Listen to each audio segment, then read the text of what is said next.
Have you ever wondered why in The Godfather did one of its founding members, Salvatore Tessio, decide to betray the family he helped build? But more importantly, how Don Vito Corleone managed to predict exactly how it would happen. Salvatore Tessio was one of Don Vito's most reliable capos, yet most people don't really know the truth behind this character, and it's actually not what you would expect. In the films, like Clemenza, we don't know much about Tessio's rise or even his death. They are both shrouded in mystery, especially Tessio. But fortunately, we have all the answers and all of your questions. Many of you have been requesting this video, so join us as we'll finally uncover how it all started and then came to an end. The death of Tessio was a big deal, and how it happened is quite a mystery. But by the end, you'll finally understand what really happened to Salvatore Tessio. Let's begin.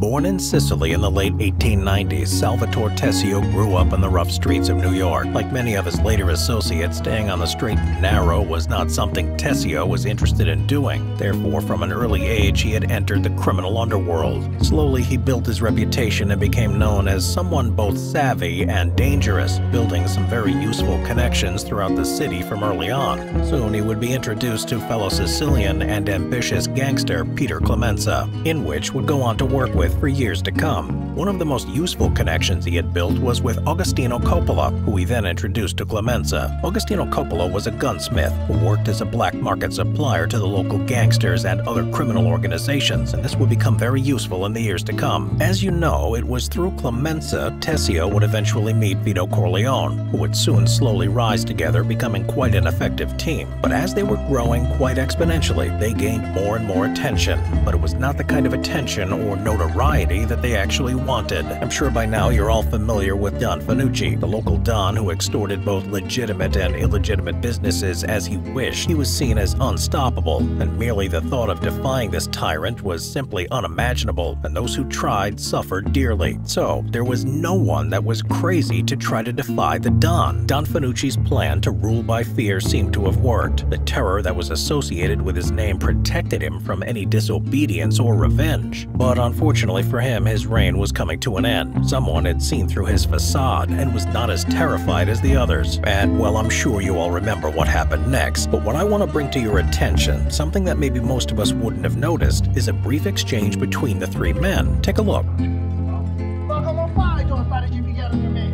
Lavoriamoci come mi interessa. Ma sono ricordare, ti piace.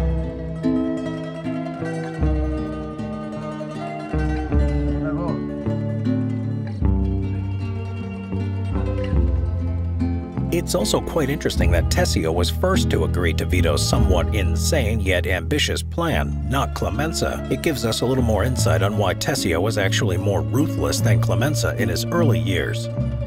Tessio undoubtedly earned his reputation and status as one of the most powerful men in New York within the Corleone family, second only to the Don's consigliere, Genco Abbandando, and later Tom Hagen. He was Don Vito's most trusted capos, the one who he relied on the most, specifically in regards to the major operations, even though you would guess that Clemenza would be the one closer to the Don, given their early relationship. But for Vito, when it came to business and running the empire, he prioritized competence over personal relationships, and Tessio was without a doubt the more competent capo regime. We'll find out exactly how in our upcoming video exploring the olive oil war, but for now keep this in mind as to why his betrayal later on comes as a huge surprise and a very costly loss to the Corleone family.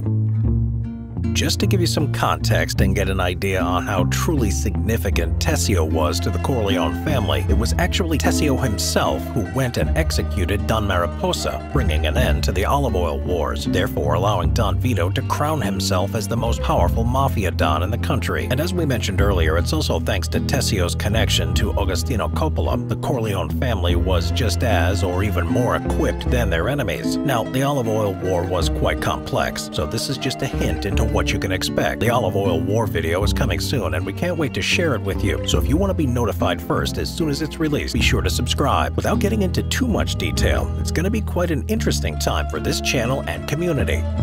So now we understand how and why the betrayal of Tessio was such a big deal, and the significance of his position in the family. Let's break down why he thought this would have been a good move. After the Barzinis began chipping away at the Corleone family's territories, they also began losing their power and money. Tessio and Clemenza asked for vengeance, but Michael ordered them to wait. This clearly didn't sit well with either one, and with no clever reason or time frame they could wait to reclaim their territories, it seemed as though Michael was just too incompetent to have any plan, and him merely saying to sit and wait was simply not an option. It showed a lot of weakness on Michael's end, and so Michael simply seemed like the losing team. Tessio had worked too hard, survived too long, to then have everything he worked for just vanish into thin air. And so, in his mind, it came down to a simple business decision, a cold-hearted calculation that wiped out years of loyalty and brotherhood. But why was this move so expected? How did Don Vito quite casually reveal that such a cunning scheme was coming,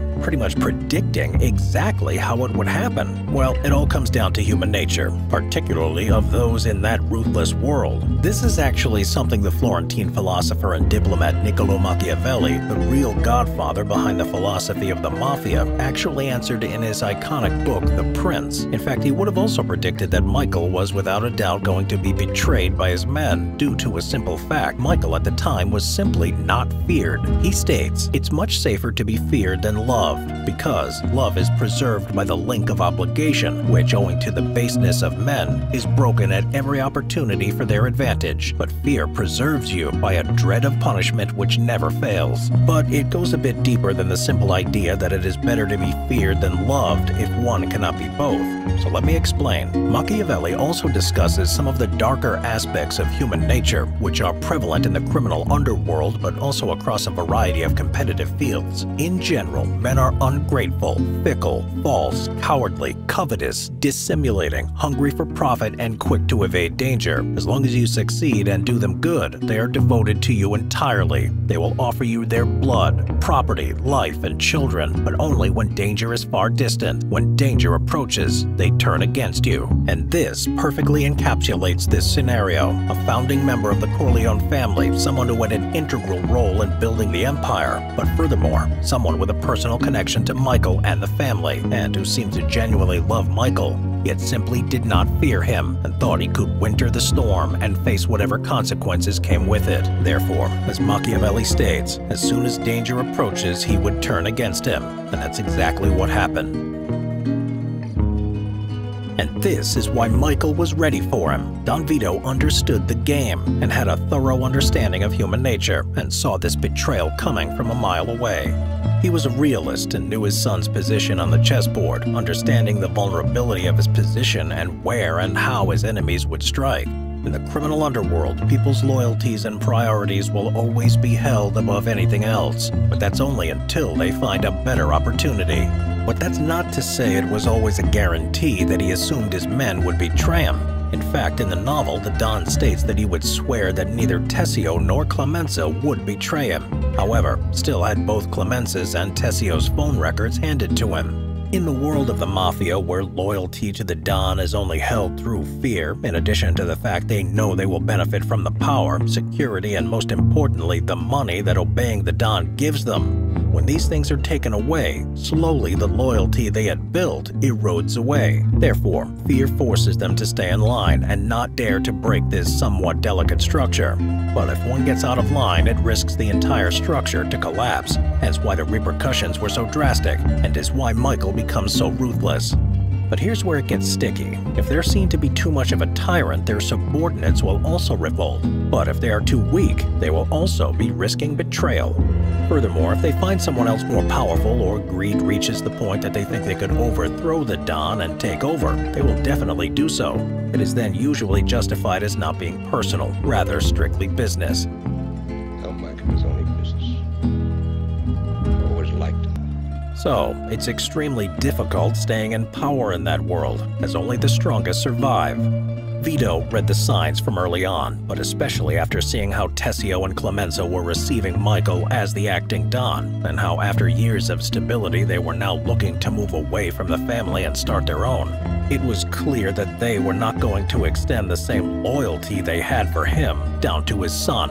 We know how much he trusted and how highly he regarded Tessio and Clemenza. They were his most trusted men, and the ones that for years had been standing alongside him building the empire. But what's interesting is that Vito always took precautions, that even with the extremely low chance of betrayal, he would always be one step ahead. An example of this is shown following his victory in the Olive Oil War. He gave both Tessio and Clemenza a regime and a large territory. However, he made sure they were both disconnected and completely separated, always having to go through him, preventing them from ever being able to conspire against him.